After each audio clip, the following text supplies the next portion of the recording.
Right now, we speak with commitment and urgency behind the financial crisis that's enveloping the public education system and all social services. We need funding for our schools, we need funding for our social programs, and we need it badly. It's a real crisis.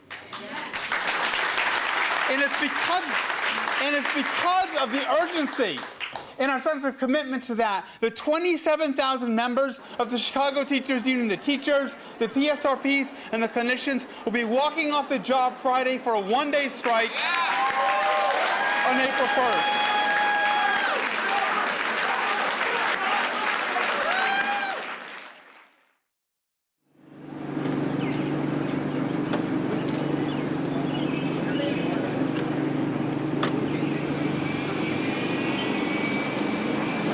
Yep, good morning. We're at Roosevelt High School here in Albany Park, and we are on a one-day strike for revenue. The Governor Rauner has held our tax dollars hostage for 10 months. Our universities are threatened with closure, our social services have been gutted, and our schools are in desperate need of revenue. We're going to picket until 8:30. At that point, we have 4 schools meeting us here, and we're going to march north, hook up with Von Steuben High School, and then we're going to march east on Lawrence, up north on Kedzie, and we're going to hook up with 4 more schools, and then we're going to surround the McDonald's and the CTA bus garage in Foster and Kedzie before we hook up with the NEIU parade. I'll be brief. Today, teachers picket in front of 550 public schools all across the city with a simple message. We must have revenue to fund our schools. In a broken state budget that shuts off vital social services to the people of Chicago is unacceptable. We're going to join together with low-wage workers at McDonald's in the fight for 15. We're going to join with university professors. We're going to join with trade unionists from all across the state. There's South Korean trade unionists. There's people from New York and LA. There's people from Connecticut. There's people from all across the country here. Join to say, fix the budget crisis, fund our schools, fund our vital social services. We are united. We're not taking no for an answer. We're going to fight to win the schools that our children deserve. That's what this is about today. This is $368 million that the taxpayers have to pay because corporations like McDonald's and because people like Bruce Rauner are cutting our budgets. McDonald's doesn't pay livable wages, so what do we have to do? We have to rely on public assistance. What happens then? Who pays for that? The taxpayers. And I think it is highly unfair that people with billions tucked away aren't giving us what we deserve. And that's why we're out here fighting with teachers. And we're going to stand with you guys. Wherever you guys need us, we're there. Just know that the Fight for 15 is behind you, and I'm happy to be here. Yesterday at O'Hare, we went on strike on an unfair labor practice strike as well. Yeah. We need to raise standards at O'Hare. My aunt and grandmother also work at O'Hare. All 3 of us only make minimum wage, and we're tired of struggling just to get by. And O'Hare workers, we do not get health benefits. A couple months ago, I got injured on the job, and I have to pay most of my treatment out of my own pocket. Next up, Danelli Quiros. She's president of the Student Advisory Council here at Roosevelt High School. Educators deserve to be respected, and our students deserve better. That's right. That's right.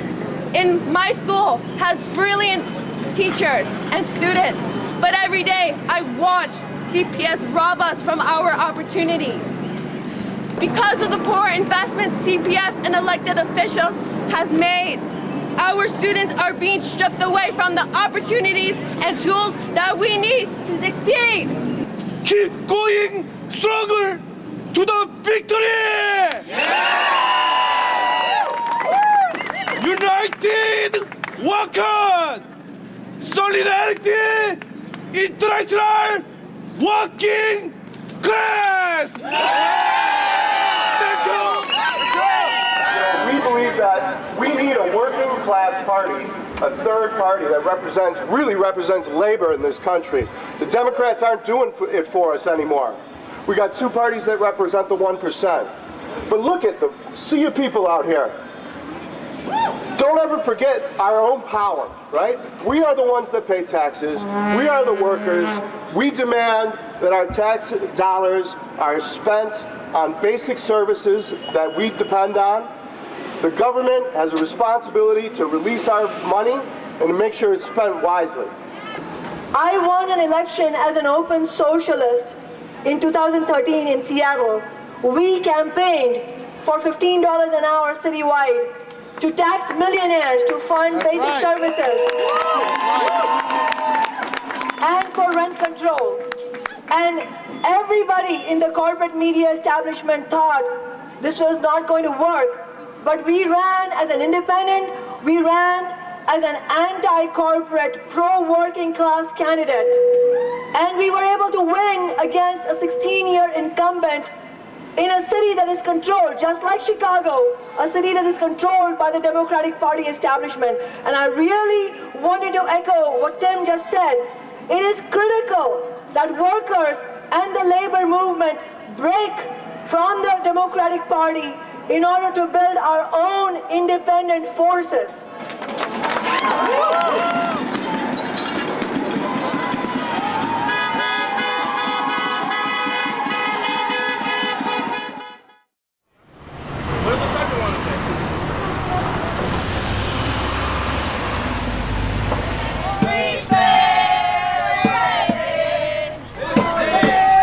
Guys, you're all trespassing. You got to go to your sidewalk. You're allowed to go to the sidewalk.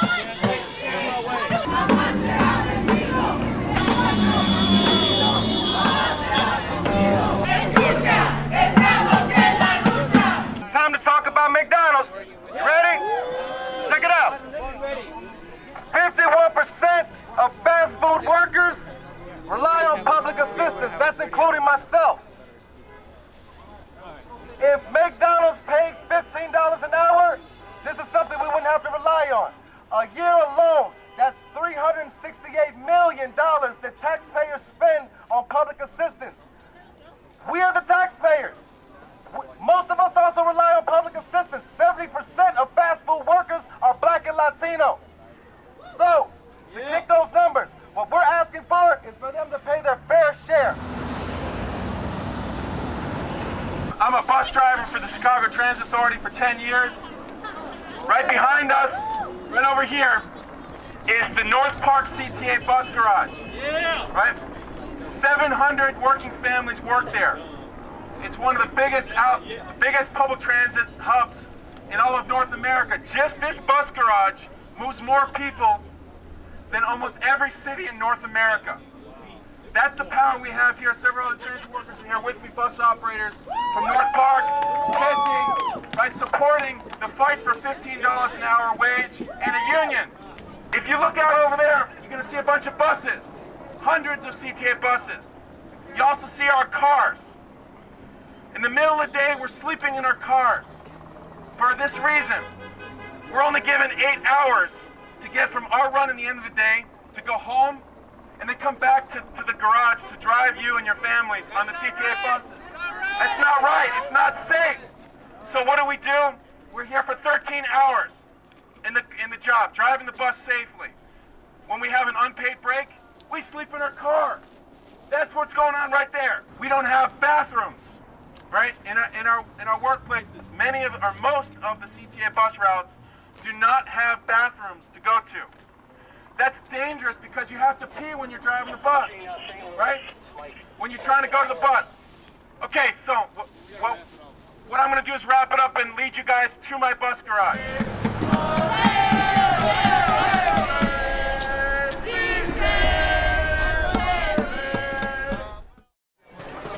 Watch the camera, Joe.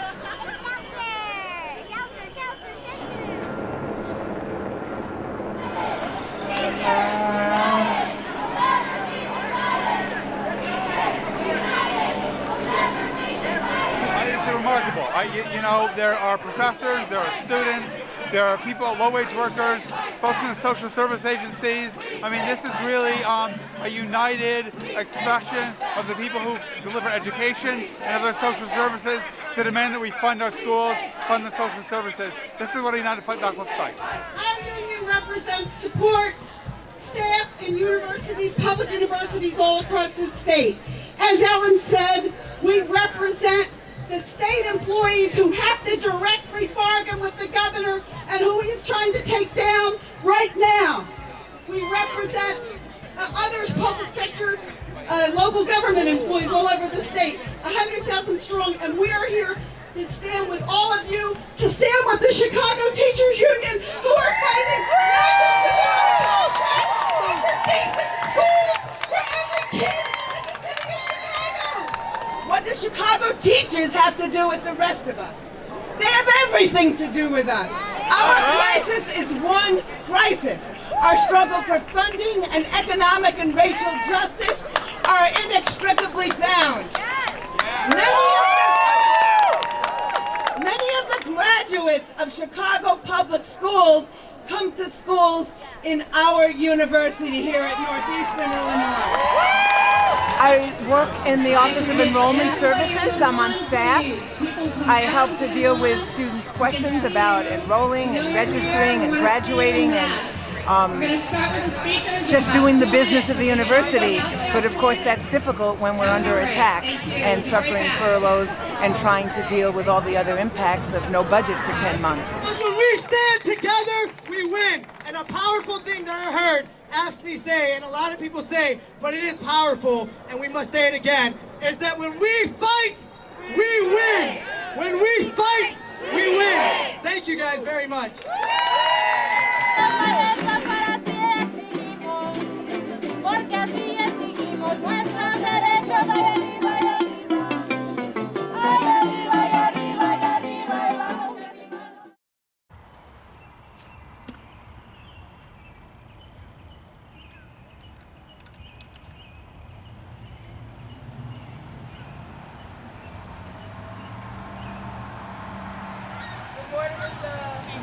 In general, there's just inequity across the city. So if you look at Mollison here on the south side and you look at schools that are on the west side and compare them to schools that are on the north side, the funding is inequitable. The schools are not standardized. We're in the 21st century. We don't have resources necessary to prepare our students to be competitive in the 21st century. The technology, the supplies, the materials, the programs, the resources. So we need for the Board of Education to look upon these schools as not as a problem, but to talk about how can we better support our schools. Hi, my name is Erin Lynch. I'm a delegate here at Mollison Elementary School, and I'm with our teachers out here, and we're standing in solidarity, fighting for social services and funding to education in both the city of Chicago and the state of Illinois. That's number one. Stop fighting, teachers. We actually I know that's right. really do My care. kids go to CPS schools too. CPS teacher and CPS parent. The lady at Dunkin' Donuts, I said, we're on strike, can I get a discount? She said, you the reason my kids at home. I said, well, my kids at home too. And we started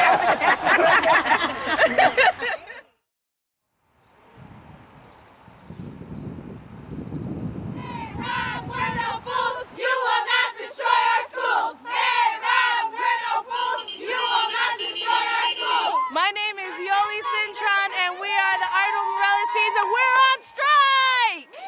Hey, my name is Colleen Holloman. I'm from Morales Academy. We are standing for the right of all the students and the teachers. We deserve better. Woo-hoo! CT who? CTU!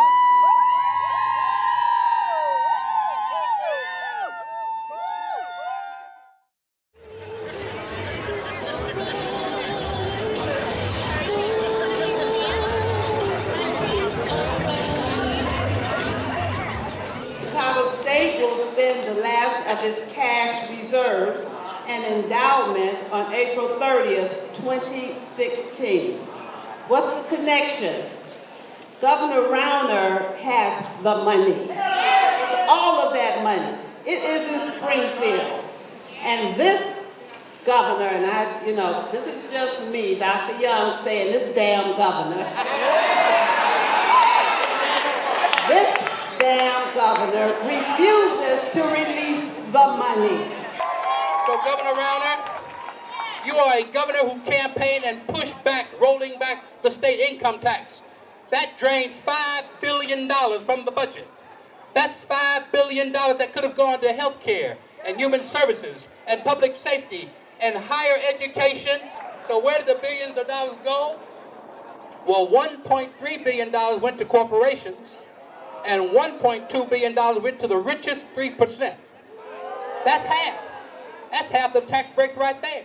We have given a massive windfall to those who needed the least while defunding the students here at Chicago State who need it the most. We have to show Rauner that we as a student body are unified against people like him, people trying to take down our higher education, and we need to show him that we care about our future and the future of the generations to come after us. We have schools with no libraries and no teachers, but police officers on campus. That is not right. That is violence. That is saying our lives do not matter. Our lives are worthless. Our lives do not require the resources that people need to survive. Right? 900 people are employed by this institution. Right? We are not only taking away education and the hopes of our future.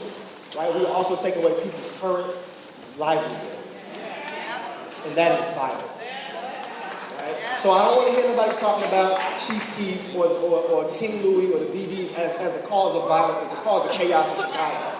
We know what the cause of chaos in Chicago is. It is the people in power. It is people like Kenny Griffin who closed down schools so he can make millions of dollars. It is people like Rahm Emanuel that does not represent his people. It is people like this governor, Bruce Rauner, who is taking everything from us to shape his state and his image for his pocketbooks and for his friends. Who is the only state in the nation without a fiscal budget for 2016? Let me hear it.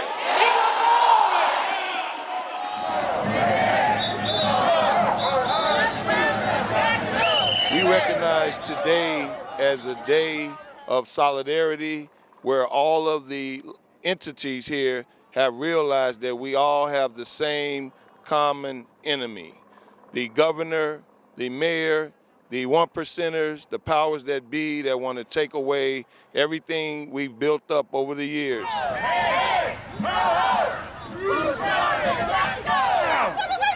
Shutting it down! Shutting it down! We are the people! The mighty people!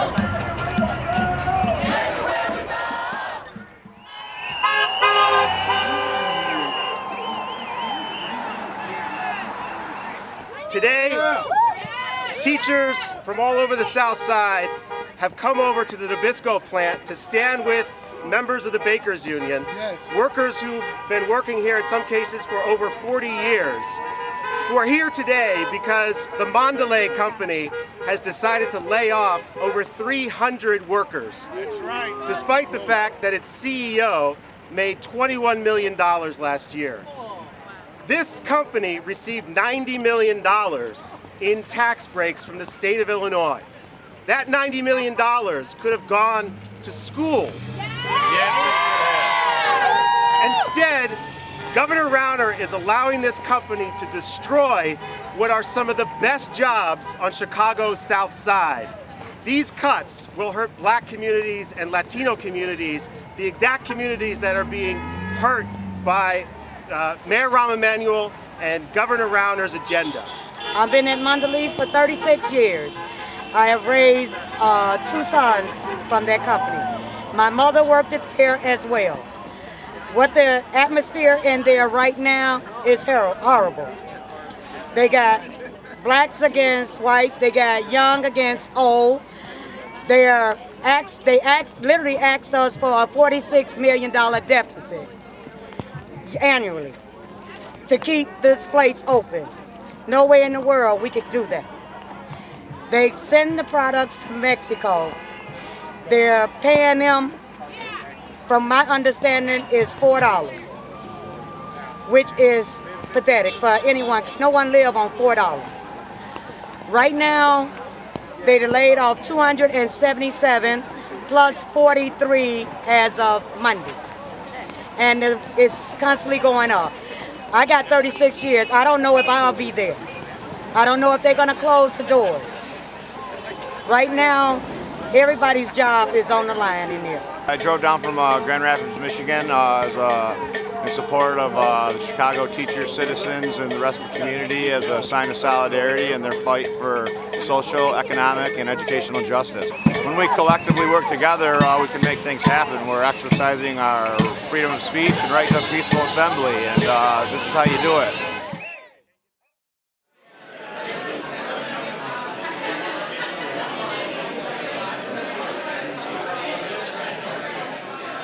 My name is Tony Johnston. I'm the president of Cook County College Teachers Union. We represent full-time faculty, we represent full-time professionals, part-time professionals, and security in the city colleges. But more importantly, I'm here as part of the Alliance of City College Unions here. And this is important because we are here because we are fighting against reinvention, essentially. Reinvention takes an assembly line or factory model approach to the complexities of teaching and the learning process. The City College Administration has implemented policies that limit the very access to college. And this is something that we are trying to, obviously, as an open enrollment community college, we want to make access as open as possible. And unfortunately, the policies that have been put in place are just doing the opposite. Hello, my name is Tiwana C. I'm currently a student at Daly College. My major is early childhood education. I'm here to tell you why I need this program to stay at Daly College. Not only am I a student, I'm a full-time mom, and I also work a full-time job. So Daly's location alone makes this possible.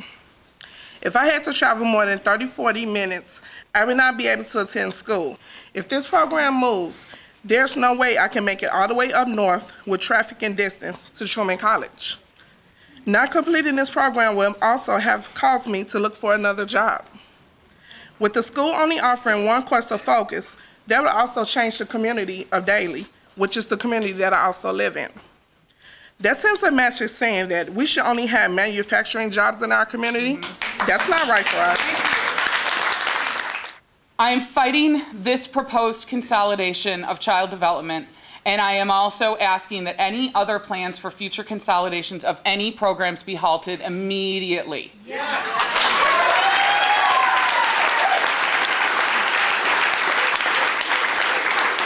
Not just I, of course.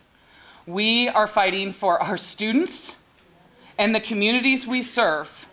And in my case, and maybe in everybody else's case in this room as well, the children in our communities.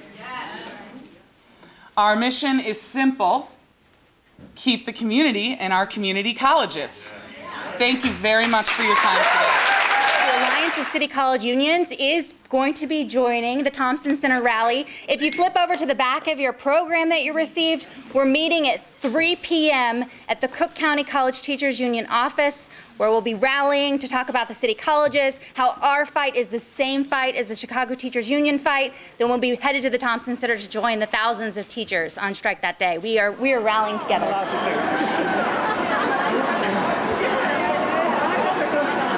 So I'm part of the Chicago Students Union, and we are here today to show our form of solidarity with the Teachers Union. Earlier today at the Thompson Center at about 12 to 1:30, we had our own mini protest to show everybody that this is our street, this is our city. So Chicago Students Union last Wednesday had a dozen students at the Board of Ed meeting registered to speak. We wanted to speak on behalf of CPS students, talk about the budget cuts, talk about April 1st, talk about a whole lot of issues that we have with the Board of Ed. But around half of us had already spoken last month, and we were told that we could not speak 2 times in a row. One of the speakers asked Frank Clark, will you allow those speakers to speak? They took off school, they came a long way. Frank Clark said no. We weren't surprised. It's not the first time that the CPS Board of Ed has suppressed student voice. We are just sort of disappointed. Pretty much every month, Frank Clark in particular patronizes us. Jesse Ruiz did the same thing. we go there and they ask us about whether or not our absences will be excused. They compliment us after we speak on our speaking skills and our passion. They never once remark on what we're actually talking about, and it is pretty patronizing because about every single time we go out and speak, Frank Clark goes, "Oh, young man, what is your name? You speak with such passion." And he never once says, "Oh, here's what I think about you actually said." So today is a historical day for many reasons, right? We are here today coming united against austerity. And when we think about austerity, those who are most impacted and marginalized in this city have been living austerity for far too long. Where we will no longer allow the death of 1,000 cuts to continue in the city of Chicago.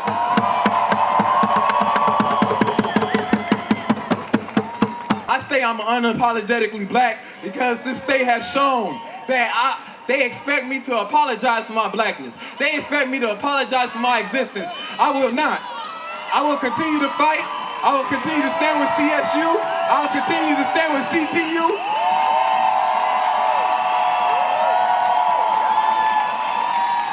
And today is the beginning of revolutionary change. So in the words of Fred Hampton, I want you to say, I am a revolutionary. A revolutionary. A revolutionary. All power to the people. We are fighting with our sisters and brothers that drive the buses and operate the L's. For our sisters and brothers in SEIU, healthcare, that take care of some of the most vulnerable people in this state.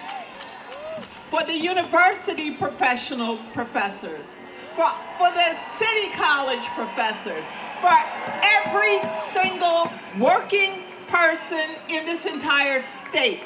Somebody's got to lead the way. It happened to fall to CTU.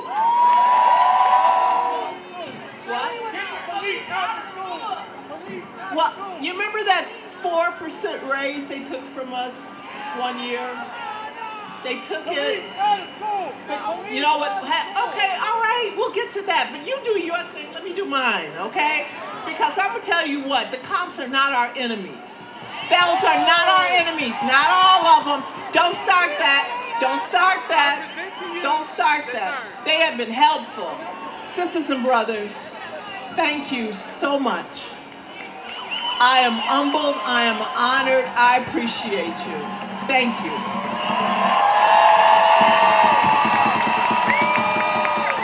All they have to offer us is budget cuts and more cops. And the last thing I want to say while I have all y'all's attention is the police, CPD, the MOP, IFRA, Dante serving your ass is getting fired without a pension, police and everybody with them.